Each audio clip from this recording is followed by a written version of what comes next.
Bismillahirrahmanirrahim. Assalamualaikum warahmatullahi wabarakatuh. Selamat siang dan salam sejahtera untuk kita semua. Terima kasih hari ini masih menyaksikan podcast Blam Corner. Dan hari ini adalah tepat setahun podcast Blam Corner berkecimpung di dunia podcast ya. Hari ini saya bahagia sekali, kenapa? Karena bertepatan dengan hari ulang tahun kemerdekaan Republik Indonesia, dan tepat setahun juga kita podcast Blam Corner juga ini lagi berulang tahun. Dan kali ini tetap pada tahun pertama saya, Bapak Kepala Balai Penelitian dan Pengembangan Agama Makassar, Bapak Dr. Haji Satrilah MSI. Tepat saya setahun lalu saya wawancarai, dan hari ini juga kita bertemu kembali dengan beliau dalam rangka. Berarti setiap tahun saja ya. Dalam rangka refleksi setahun podcast Blam Corner. Apa kabar hari ini, Bapak? Baik, alhamdulillah, dan kita kayaknya jadi orang-orang adat semua ini ya. Karena menurut edaran dari pusat kita melaksanakan kemerdekaan itu dengan adat, ya, kita dengan pakaian adat dan kita ikut. Hari ini kita pakaian adat, Bapak. Kita sapa dulu penonton yang ada di podcast. Ini live enggak ya? Enggak. Oke, sip. Bapak sapa dulu. Mau disapa? Sapa dulu. Halo guys, gitu kan sapaan-sapaan. Selamat ulang tahun kemerdekaan RI yang ke-78, dan memang sengaja podcast kita ini kita luncurkan tahun lalu tanggal 17. Harapannya setiap tanggal itu muncul kita ingat. Oh iya. Podcast kita gitu. Jadi ulang tahun podcast itu gampang diingat. Kenapa? Karena bertepatan dengan dan semua orang merayakan. Betul. Satu Indonesia merayakan. Betul sekali. Ngomong-ngomong hari ini Pak, kita kan upacara pakai pakaian adat nih. Kalau Bapak sendiri pakaian adatnya itu apa ya? Saya udah tahu ini, katanya orang Bali punya. Oh, Bali. Udeng, baju udah Bali itu sangat simpel ternyata. Dia hanya kain sarung, kemudian kain baju koko sih sebenarnya ini, kemudian juga ada udengnya. Jadi ini Bali. Oh, Bali. Saya lihat teman-teman pada Sulawesi Selatan. Iya. Tidak off the box. Ada yang pakai baju Toraja. Atau jangan-jangan jasa penyewaan Bali yang nggak ada ya? Nggak ada, karena simpel sekali Pak. Simpel. Nggak disewakan, ini tinggal beli ininya, tutup kepalanya. Ini kan sehari-hari ya paling ya sarungnya lah yang agak mahal dikit gitu. Kayaknya Bapak hari ini segar banget Pak ya dengan warna orange-nya. Oh gitu ya, baguslah kalau begitu. Baik, sahabat Blam Corner, hari ini kita berbincang-bincang dengan Bapak ya, refleksi setahun podcast Blam Corner. Bagaimana pendapat Bapak terkait podcast Blam Corner kita? Ya, secara umum saya mengamati ya, kan kita juga punya grup. Pertama, memang tahun pertama ini saya sengaja semacam menyiapkan suprastruktur namanya. Suprastruktur itu artinya teman-teman mungkin bukan orang yang punya pengalaman sebelumnya berkecimpung di dunia podcast. Risma mungkin sebelumnya tidak pernah, mungkin tahu memandu acara iya, tetapi di podcast ini pengalaman pertama. Betul. Kemudian juga teman-teman teknisi juga pengalaman pertama. Mengapa itu penting memberi pengalaman kepada teman-teman? Karena saya pengen podcast ini dikelola oleh internal. Kan kita tahu tahun lalu kan kita bincang ya, BLA ini kehilangan asetnya. Betul. Kehilangan sumber daya manusianya karena pergi ke BRIN. Tapi kita punya perangkat-perangkat yang bisa digunakan. Nah, cara itulah kemudian yang menginspirasi saya untuk 1 tahun pertama ini teman-teman membiasakan diri, silahkan bebas menyusun tema dan sebagainya, membawa orang yang mudah dibawa ke sini untuk diwawancarai sebagai bagian dari practicing. Nah, sebagai practicing tentu tidak perlu ada target yang besar. Yang paling penting adalah bahwa teman-teman mulai terbiasa dunia ini, mengenali watak dunia ini, menyelami kesalahan-kesalahan dan kelemahan-kelemahannya, merefleksi dan mengevaluasi untuk selanjutnya kita menyongsong tahun 2 di tahun depan itu atau setelah ini kita mencoba menjadikan podcast ini sebagai arena kampanye seluruh produk-produk litbang kita, atau nanti jika resmi berubah menjadi nomenklatur baru, maka podcast ini menjadi bagian penting untuk menyambung apa yang kita pikirkan dan apa yang ingin dipikirkan oleh masyarakat. Tentu saja soal moderasi beragama, karena kemungkinan besar karena desain kita akan berubah seperti yang saya sebut tahun lalu, dan sekarang lebih nyata lagi karena Perpres nomor 12 kalau tidak salah tahun 2023 sudah memastikan eselon 1 kita, Badan Litbang dan Diklat Kementerian Agama, berubah namun menjadi Badan Moderasi Beragama dan Pengembangan Sumber Daya Manusia. Oh. Dan itu sedang disusun untuk eselon 2-nya dan eselon 3-nya untuk kita. Nah, usulannya adalah kita akan menjadi Balai Penguatan Moderasi Beragama. Artinya core kita ke depan memang harus moderasi beragama. Jadi harus utama perbincangan kita dan percakapan kita tahun depan itu moderasi beragama. Tentu ada harus pinggirnya, terserah teman-teman menghiasi harus pinggir, karena kalau harus besar saja bisa membosankan. Tentu teman-teman bisa mengambil jalur-jalur kecil yang tidak melulu bicara moderasi beragama, tapi jalur kecil itu bisa dicantolkan ke moderasi beragama. Nah, itu yang akan kita lakukan di tahun depan. Nah, saya berharap pengalaman Risma sebagai host podcast kita selama setahun ini, kan kita juga membina beberapa anak-anak sekolah ya. Betul. Jadi jika kita merasa bahwa itu cukup kuat untuk dipublish, dipermanenkan, kita bisa sewa sebenarnya dalam arti dia kayak diikat secara profesional, dikasih jadwal, kan ada honor, kan ada kita siapkan, meskipun kecil. Atau jika menurut pembacaan kita ternyata generasi muda kemarin mungkin karena waktunya, orangnya bagus tapi waktunya tidak ada, atau sama sekali tidak ada yang menurut Risma dan teman-teman sepertinya kurang bisa mengangkat podcast kita, ya kita cari yang profesional. Betul. Kita cari yang profesional, karena intinya di tahun 2024 nanti saya akan mengubah peta podcast menjadi arena kampanye. Kalau tahun ini kan 1 tahun sampai 1,5 tahun ini tempat teman-teman melatih diri, membiasakan diri inline dengan dunia podcast ini. Nah, saya mau bertanya nih Risma. Nah, teman-teman juga setelah setahun mengalami podcast atau mengelola podcast ini, apa yang berat? Apa yang paling berat gitu? Atau apa yang paling challenging lah? Silakan. Kalau berat sih kayaknya enggak Pak ya. Cuman memang setahun ini masa belajar. Apalagi kan setahun ini 2 kali berubah, sekali berubah koordinator. Koordinator pertama kan 6 bulan pertama Pak Nijas. Kemudian ke saya, berarti tahap belajarnya Pak Nijas belum selesai diganti. Saya juga ini masih proses belajar karena baru 6 bulan. Tetapi progres ke sini saya lihat alhamdulillah sudah mengalami perubahan lebih baik. Mungkin karena teman-teman juga yang editor sudah terbiasa. Jadi yang tadinya podcastnya sekali 2 bulan sekali, sekarang alhamdulillah sudah sekali seminggu. Berarti ada peningkatan frekuensi. Peningkatan 100%. Di frekuensi ya? Di frekuensi itu. Artinya kesediaan sumber daya kita sudah mulai banyak. Alhamdulillah. Ini karena kita melibatkan orang luar, maksudnya anak-anak sekolah yang kita ajak. Gimana antusiasmenya mereka? Saya tidak mengikuti perkembangannya. Antusiasme sekolah anak-anak para siswa itu ikut dalam podcast kita, gimana mereka? Alhamdulillah kalau saya lihat masalah antusias banget. Antusias, cuma memang mereka juga masih proses belajar. Jadinya kikuk di depan. Biasa. Kikuk.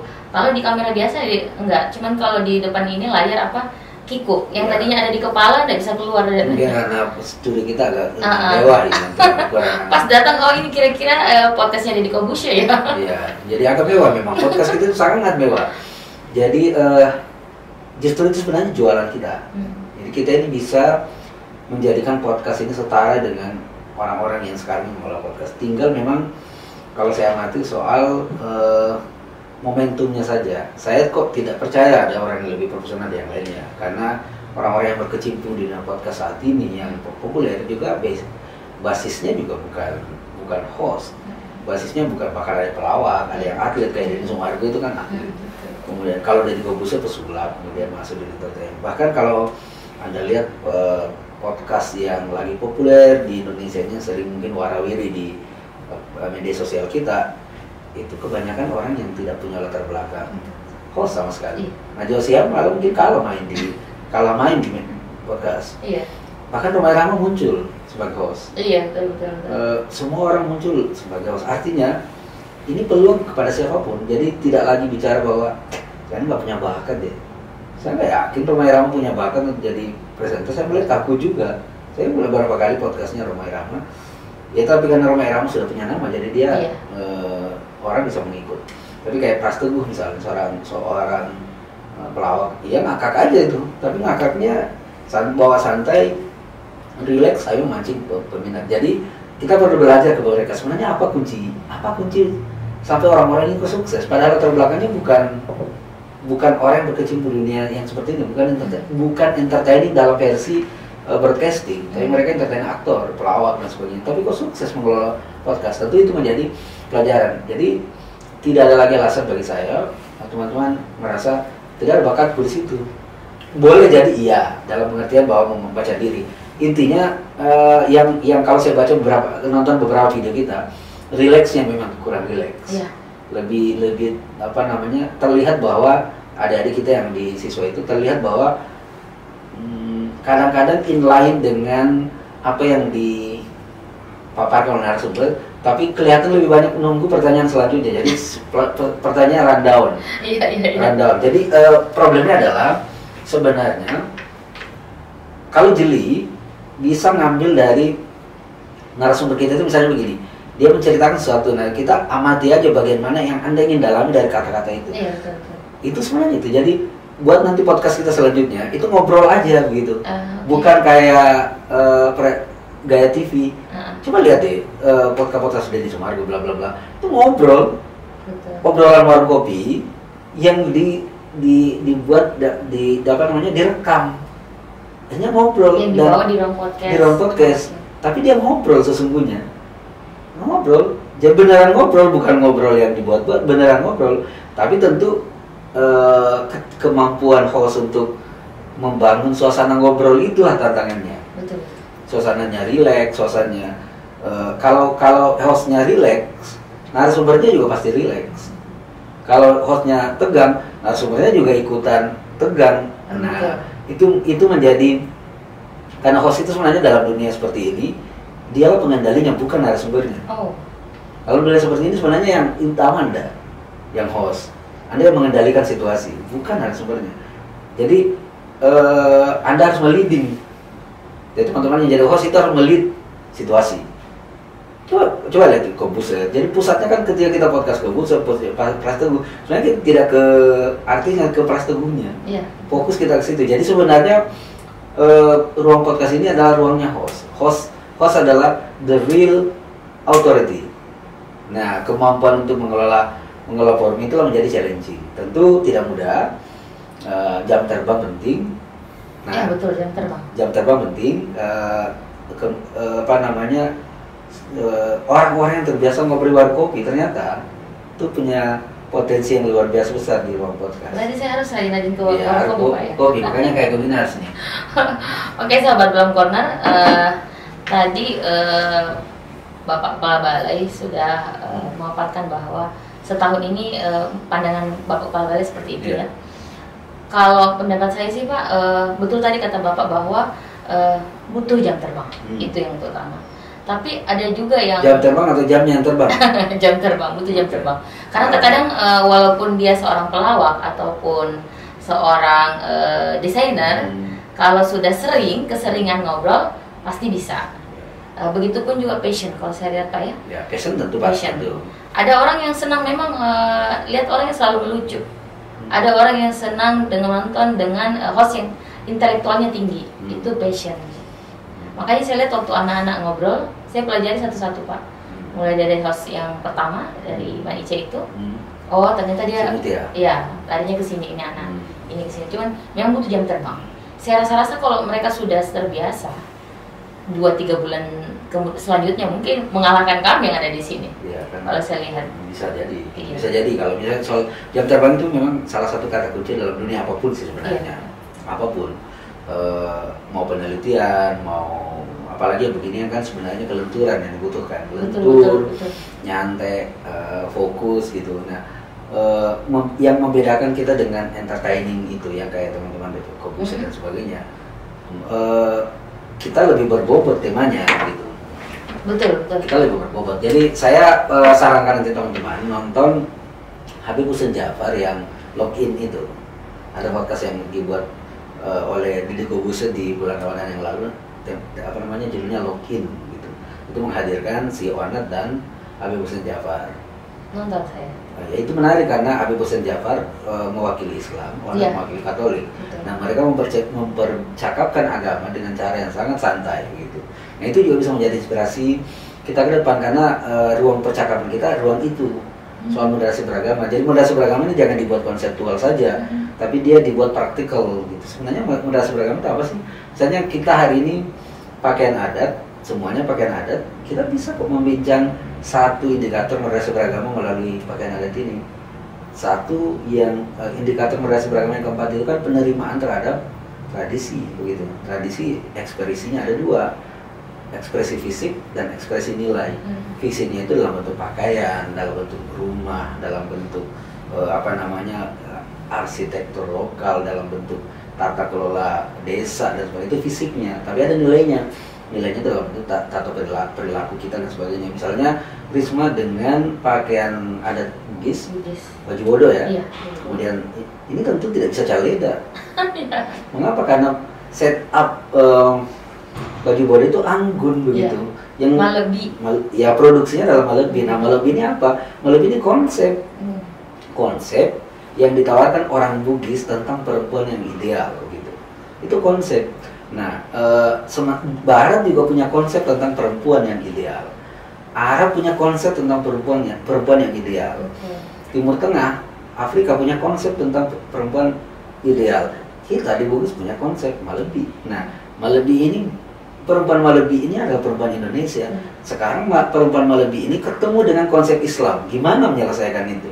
Dalam soal misalnya fisik budaya dan nilai budaya.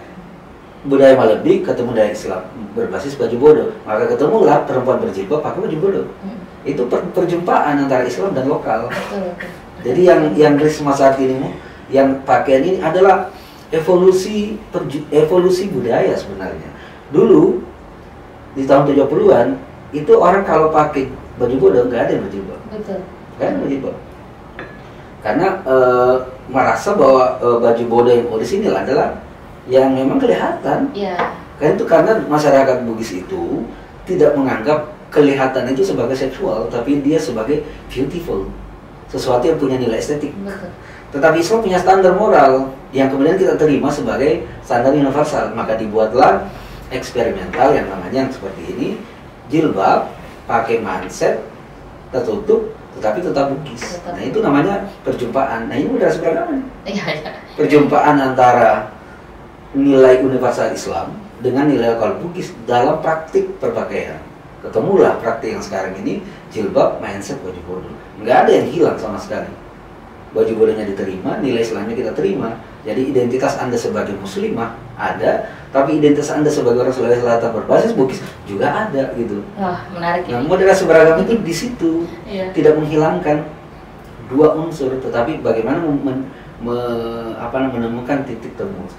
Spirit moderasi beragama bukan penyingkiran, tetapi penyatuan gitu spiritnya. Nah itu ketemu kan. Dan begini aja, memang kalau struktur yang ngomong enak. Spirit intelektual mempertemukan perbedaan. Tadi itu penjelasannya lagi-lagi moderasi beragama ya, bahwa lokal budaya bertemu dengan agama. Nilai universal agama. Nilai universal agama itu bersatu dalam moderasi beragama. Jadilah seperti ini. Ini salah satu praktik moderasi beragama. Jadi Islam punya nilai tawar. Ini Islam datang nih menawarkan sesuatu. Bugis di sini punya sesuatu. Kalau Islam menaklukkan Bugis, dia namanya enkulturasi. Jadi penaklukan budaya. Kalau Bugisnya yang dominan, itu juga bagian dari dalam teori budaya. Mungkin saya nggak tahu tepatnya asimilasi atau apa. Tetapi ada satu yang dimenangkan. Tetapi moderasi beragama tidak menghendaki itu. Perbedaan diterima sebagai perbedaan, lalu kemudian dicarikan jalan keluar yang paling adil dan paling objektif, paling enak dari dua sisi. Ketemulah model seperti ini. Berarti dia ke tengah-tengah, tidak terlalu ke kanan dan tidak terlalu. Ya memang moderasi beragama standingnya di tengah. Oke. Tetapi tidak harus di tengah mulu. Seringkali juga harus ke pinggir untuk konteks tertentu. Nah itu perbincangan itu kan langsung moderasi beragama. Pada refleksinya 1 tahun. Jadi saya pengen podcast kita ke depan begitu, melebar tetapi tetap dalam bingkai moderasi beragama, tapi dengan fun. Jadi butuh narasumber kayak kepala balik. Baik Bapak, tadi kan kita sudah jelaskan panjang lebar ya terkait refleksi tentang podcast kita. Sebagai bahan kami nih tim podcast, kira-kira program penguatan podcast Blam Corner itu kedepannya sebaiknya bagaimana sih? Ya, satu, saya punya roadmapnya ya. Tahun pertama ini penguatan memberi ruang kepada teman-teman untuk terhubung dengan dunia ini secara ujungnya nanti secara profesional, ujungnya secara profesional. Saya berharap satu, kalau sudah terhubung, teman-teman itu mencoba mencari referensi. Ini penguatan sumber daya dulu ya, teman-teman. Siapapun yang jadi host di sini atau siapapun itu cari referensi tentang podcast-podcast yang lagi populer saat ini. Jadi Risma harus lebih sering memantengin podcast-podcast orang. Tema-tema apa sih yang sedang jadi?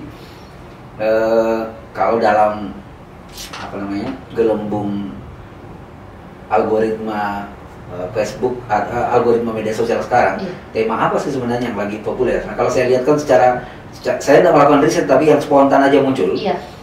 Ternyata lucu itu di depan. Jadi lucu itu menjadi sesuatu yang populer di Indonesia ini. Sehingga karena lucu menjadi populer, maka pelawak punya ruang. Gitu. Maka orang-orang yang dulunya kaku seperti Deddy Corbuzier men-setup diri kayak pelawak. Denny Sumargo, kalau Anda lihat, dia kan dulu atlet, sekarang kan lucu banget. Makin kesini makin lucu, kocak, gitu. makin kocak, karena ternyata kocak itu menjual gitu. Jadi saya tidak mau juga bahwa kita kocak banget, tetapi jangan kaku. Artinya gini, jika dunia ini menginginkan kelenturan, ya Anda jangan datang dengan kekakuan. Harus ada lentur juga. Nah, kalau misalnya, aduh Pak, saya nggak bisa lentur, memang begini saya kodong. Nah, Anda lihat loh preferensi para pelawak. Dodit itu nggak lentur sama sekali, tapi dia bisa menghasilkan kelenturan.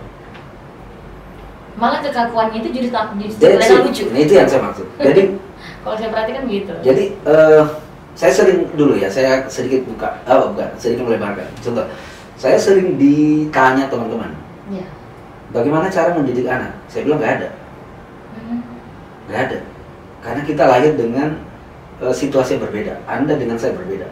Cara terbaik mendidik anak adalah didik berdasarkan prinsip-prinsip dan perilakumu sendiri. Kalau kamu orang lucu, jangan lalu pendidik anakmu dengan cara militer karena ketegasanmu itu lucu. Tapi kelucuanmu itu yang berwibawa. Mengapa? Karena lucu adalah emasmu. Jadi untuk mendidik anak, lihat dirimu dulu. Nggak usah cari orang lain. Orang lain itu bisa jadi preferensi.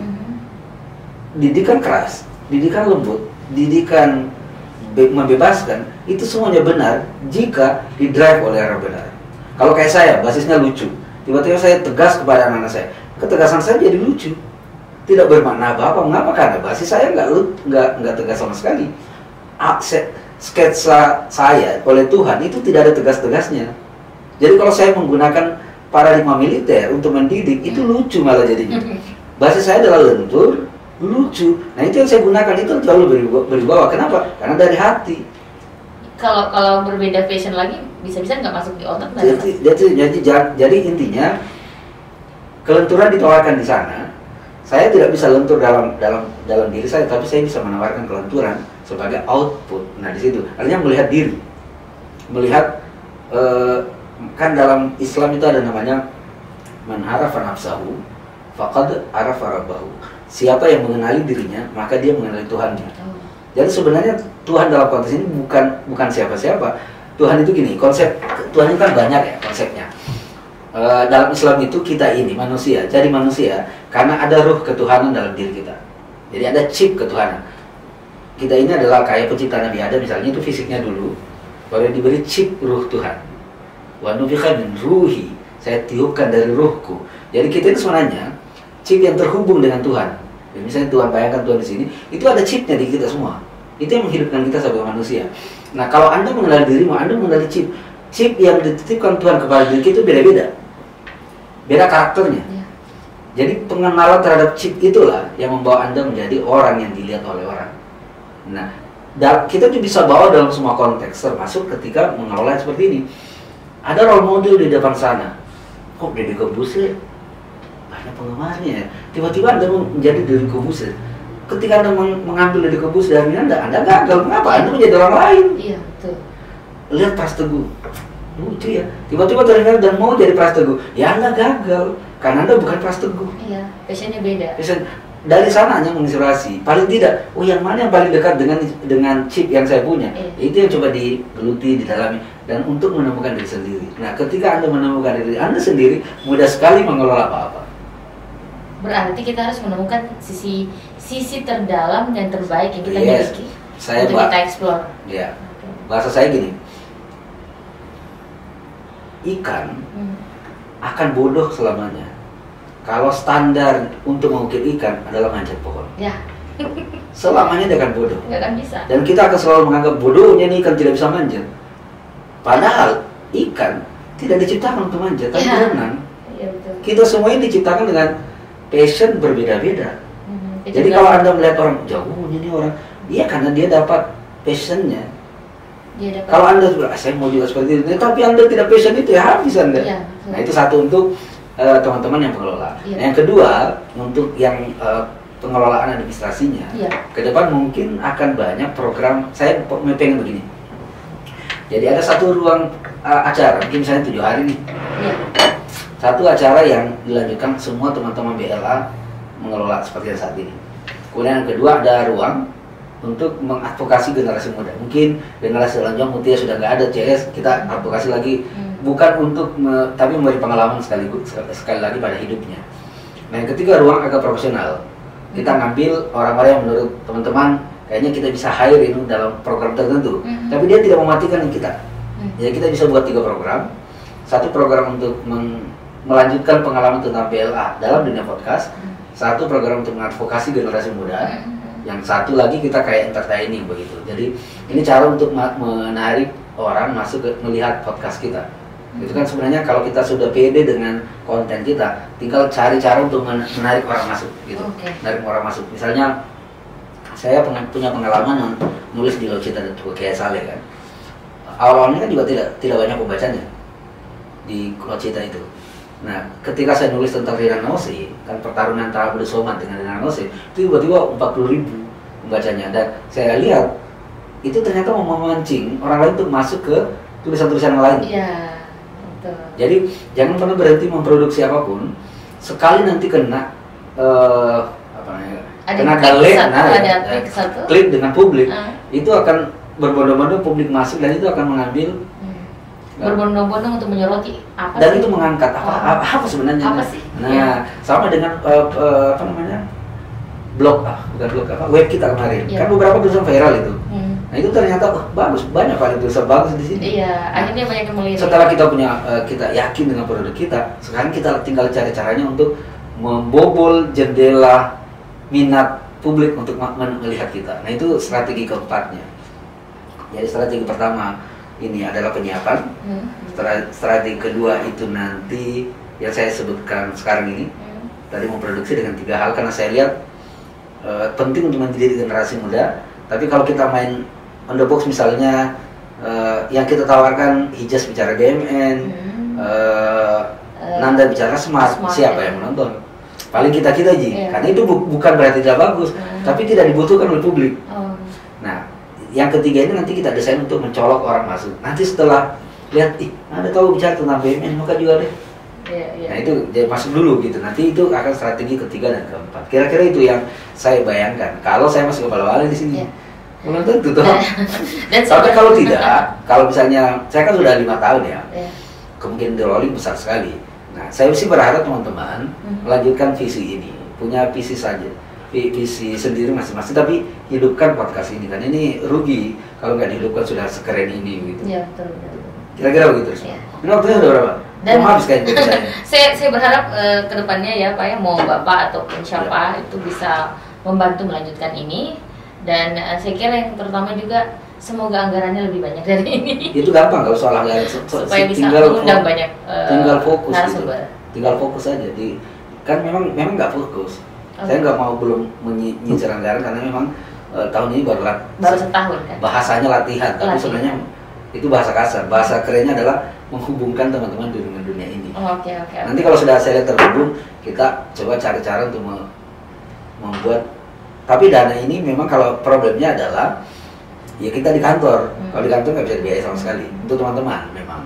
Ya kelas beramal wajib akhirnya. Karena nggak mungkin. Karena memang aturan mainnya dari Kemenkeu begitu.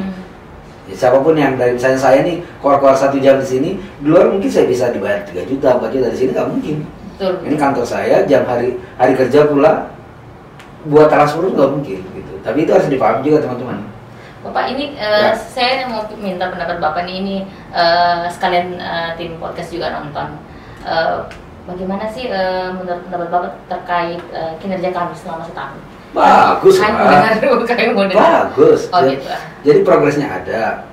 Saya bilang tadi ini practicing, saya belum pengen menggunakan standar apa-apa. Pertama practicing, yang penting kan teman-teman sudah mulai terbiasa, ada progres dari 2 kali menjadi sekali, 1 bulan menjadi sekali, ada progres itu penting. Soal yang mungkin selalu challenging adalah kecepatan, itu kan kita sudah paham kan. Betul. Tapi kan sudah mulai. Progresnya udah ada dari 6 bulan pertama kan lama banget. Nah sekarang kan mulai tertata gitu. Nah itu lanjutkan saja, nanti bagaimana caranya, misalnya ternyata kebutuhan publik terhadap podcast kita semakin besar, berarti kita butuh mengubah kecepatannya gitu. Kalau sekarang oke lah. Nah mungkin yang kita mau dorong bareng-bareng ini justru teman-teman kita sendiri ya, ketika ini jarang share kemana-mana gitu. Itu juga penting, karena intinya kan kalau tidak di-share ya nggak ada gunanya juga. Kira-kira seperti itu. Nah soal teman-teman ya it's okay, so far so good gitu. Nanti karena targetnya memang praktisi menghubung. Nanti target kedua misalnya kita butuh 1000 viewer, itu indikatornya. Jadi misalnya setelah melihat, kita diskusi, kira-kira bisa nggak tahun ini kita dapat 1000 subscriber. Subscriber itu harus ada target. Nah itu menjadi tidak bertanya lagi apaan indikatornya itu. Indikatornya itu apa yang kita lakukan sampai 1000 subscriber, tetapi bukan fake subscriber, real orang, betul orang, bukan robot. Karena banyak caranya sekarang untuk menaikkan pengikut itu 1000, 1K dan 2K sampai M itu ada. Tapi kan bukan itu yang kita mau gitu. Benar-benar karena kita tidak memonetize gini. Podcast kita menjadi kayak bisnis begitu kan. Ini publik negara punya. Tapi gimana caranya kita mengedukasi publik seluas mungkin. Jadi kalau pertanyaannya bagaimana progresnya ada. Dari 6 bulan pertama ke 6 bulan kedua. Nanti di 6 bulan ketiga saya kasih challenging lagi. Bagaimana indikator kita ke viewers. Indikator kita ke situ nantinya. Bapak tentu sudah ada evaluasi, sudah ada semacam refleksi tentang ini. Kira-kira apa yang paling urgent untuk dibenahi dalam tim kami? Di editing pasti, itu sangat urgent. Yang kedua soal tema yang harus lebih ke publik, tema ke publik, dan tentu saya tokoh-tokohnya di sini, tokoh-tokoh. Kan ini kan advertising ya, menghadirkan sesuatu ke publik. Maka 3 titiknya: kecepatan, kemampuan untuk mengelola, yang ketiga siapa yang ngomong. Nah misalnya kalau kita panggil, saya kan di tahun mungkin ke depan kalau sudah ya, dari Pak Manto, wali kota ya, gubernur, rektor itu rasanya saya pengen undang ke sini. Dan saya belum sequence ke situ karena saya pengen teman-teman yang lain dulu. Nanti mungkin di Januari, kan tahun lalu saya udah mau bilang gitu. Tapi saya lihat, nanti kita ke generasi muda dulu. Tapi kalau untuk target viewers, maka itu bisa. Karena orang ini kan juga pasti kalau diwawancarai. Tapi ingat, saya mau datangkan mereka, kalau Anda cepat, jangan sampai sudah tampil 1 minggu nanti mana mipot dan muncul-muncul. Enggak sih, sekarang sudah cepat. Enggak, maksudnya kan misalnya nih, Pak Rektor atau wali kota saya undang hari ini. Ya kalau publik kan nggak tahu kapan tag. Wali kota udah bisa tayang besok. Bilang kepalanya seminggu harus bilang mana Mi. Nah kayak begitu. Kalau sudah berani hari ini tampil besok show, bisa, saya akan panggil orang-orang seperti itu. Siap, insya Ya, seperti itu. Kalau sudah kayak gitu pola kerjanya. Kalau tidak belum, jangan dulu.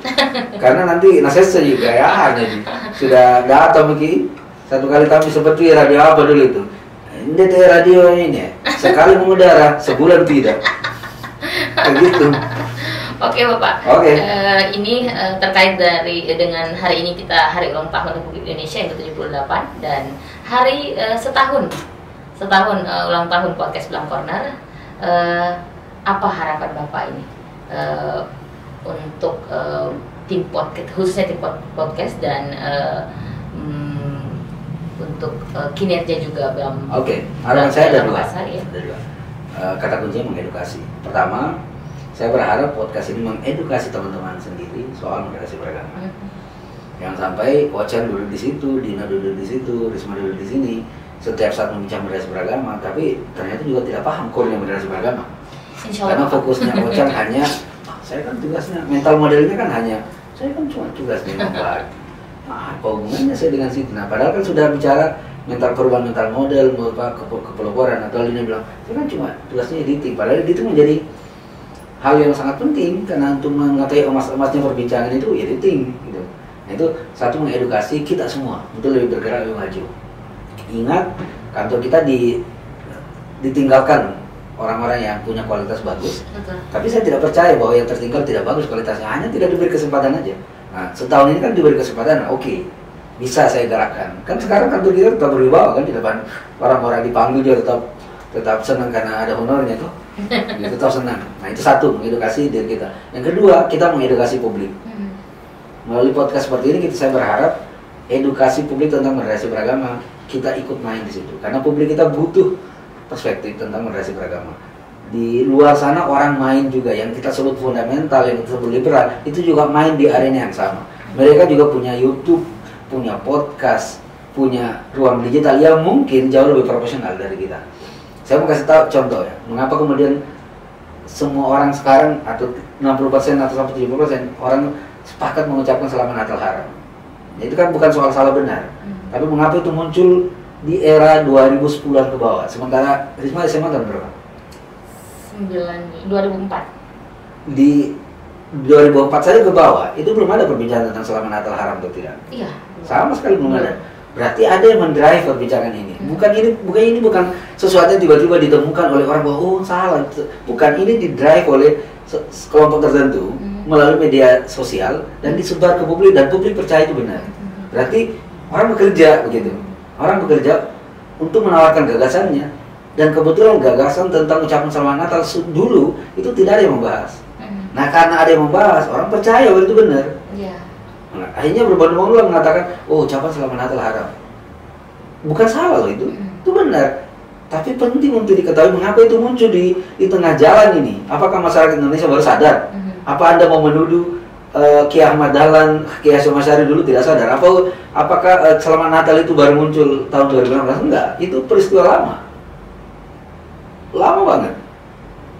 MUI tahun 80-an juga hanya bicara tentang larangan mengikuti Natalan. Ya. Ucapannya juga enggak. Nah, pertanyaannya kenapa?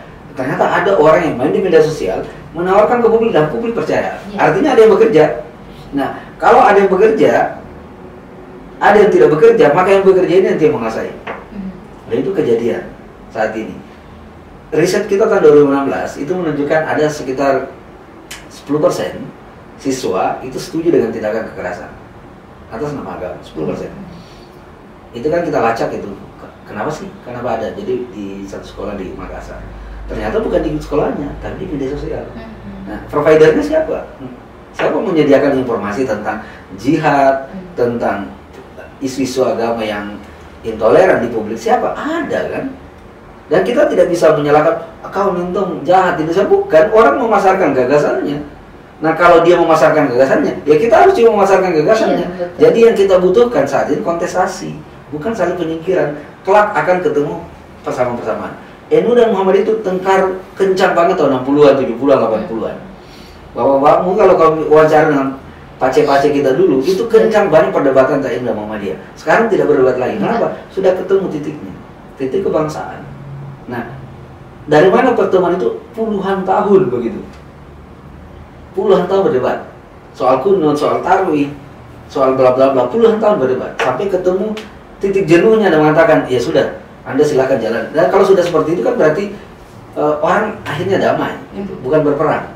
Nah, kita pengen perdebatan ini berujung konsensus, bukan perkelahian. Tapi orang tidak bisa, nah, kau tidak boleh itu kau sebarkan gagasanmu begini-begini, itu benar-benar nggak bisa. Ini dunia bebas. Orang dari Amerika itu bisa memasarkan produknya, gagasannya, dan Anda yang di Maros menerimanya. Betul. Bisa. Itu dunia ini sekarang. Jadi kalau kita tidak main mengedukasi publik dengan yang diinginkan oleh negara, ya mereka lebih maju. Dan kita, negara ini bisa kalah dengan kelompok ini. Nah, moderasi beragama harus disebarkan dengan cara-cara kreatif, salah satunya melalui podcast. Itu harapan saya. Jadi semakin besar guncangannya, semakin besar juga kita harus ya semakin sering dan semakin intens. Yes. Karena dunia ini sekarang ini liquid. Yep. Dunia sangat liquid, cair dan cepat. Jadi kalau kita terlambat sekali kuno. BBM itu muncul tahun berapa? BlackBerry. Tahun berapa ya? Itu 2000. itu baru 10 tahun yang lalu. Iya. Tapi sekarang kuno banget kalau ada dunia Kuno. BBM. Rasanya kok padahal baru 10 tahun yang lalu itu. Iya. Yang Facebook bagi generasi Z sudah merasa tua banget Facebook Tua, itu. iya. Padahal Facebook muncul berapa? 2009. 2009. Betul. Nanti WA muncul 2016 yang populer di kita 2000. Itu nanti akan cepat. Kalau ada muncul lagi yang lain, baru, TikTok, yang Reels muncul cepat-cepat. Nah ini memang dunia cepat-cepatan. Jadi kalau kita lambat-lambatan cepat kuno kita. Gitu. Nah memang dunianya begini. Ini liquid, cair dan cepat. Oke. Sahabat Blam Corner itu intinya kita harus cepat mengikuti perkembangan zaman. Untuk mengalahkan orang-orang ataupun kreator-kreator yang ingin menjatuhkan atau tidak sepaham dalam dunia demokrasi beragama. Gitu Pak ya. Oke. Terus ini Pak, untuk terakhir nih hari ini apa closing statementnya untuk generasi milenial dan generasi Gen Z dalam rangka HUT RI yang ke-78, dalam rangka juga memerangi intoleran dalam bangsa kita Indonesia. Oke, untuk generasi milenial kita sebenarnya saya ada lagu, cuma ada gitar jadi nggak bisa nyanyi. Saya ada lagu ciptaan. Oh iya silakan. Tapi tidak usah kan ada lagunya. Saya cuma berharap bahwa teman-teman ingat bangsa ini ditemukan dengan cara yang berdarah-darah. Pancasila disepakati dengan cara yang sangat sulit. Ada yang dikorbankan di sana sini. Dan semua generasi apapun, mau generasi Y, X, Z, Alpha dan sebagainya punya tanggung jawab yang sama memelihara Indonesia. Saya kira itu. Aduh saya mau nangis. Intinya sahabat Blam Corner untuk keutuhan bangsa kita, negara NKRI kita memelihara itu sangat penting. Kenapa? Karena kemerdekaan sudah didapat. Selanjutnya kita pelihara kemerdekaan ini. Baik sahabat Blam Corner, itu tadi perbincangan kita sebagai refleksi setahun podcast Blam Corner dalam HUT RI yang ke-78 dan HUT Blam Corner yang 1 tahun. Semoga kita semuanya sehat, panjang umur dan bahagia selalu. Dan sedikit informasi dari kami dari Blam Corner bahwa kami dari Balai Litbang Agama Makassar mengadakan festival musik moderasi beragama itu untuk umum mulai dari usia 11 tahun ya Pak ya, 11 sampai 40 tahun. 11 sampai 40 tahun semoga, dan itu liriknya tentang bisa solo, bisa duo. Bisa solo, bisa duo, bisa grup. Kami tunggu melalui link nanti yang tertera di bawah ini di podcast kita, link yang bisa diklik untuk mengikuti festival musik kami. Demikian tadi ini perbincangan kami tentang refleksi setahun podcast Blam Corner. Terima kasih saya mengucapkan untuk Bapak. Semoga kita semuanya sehat, dan untuk generasi milenial, Gen Z dan siapapun yang menonton podcast kita, semoga kita dapat menjaga keutuhan negara kesatuan Republik Indonesia. Allahu Akbar. Allahu Akbar. Merdeka, HUT RI yang ke-78. Assalamualaikum warahmatullahi wabarakatuh. Selamat siang dan salam sejahtera untuk kita semua. Terima kasih Pak.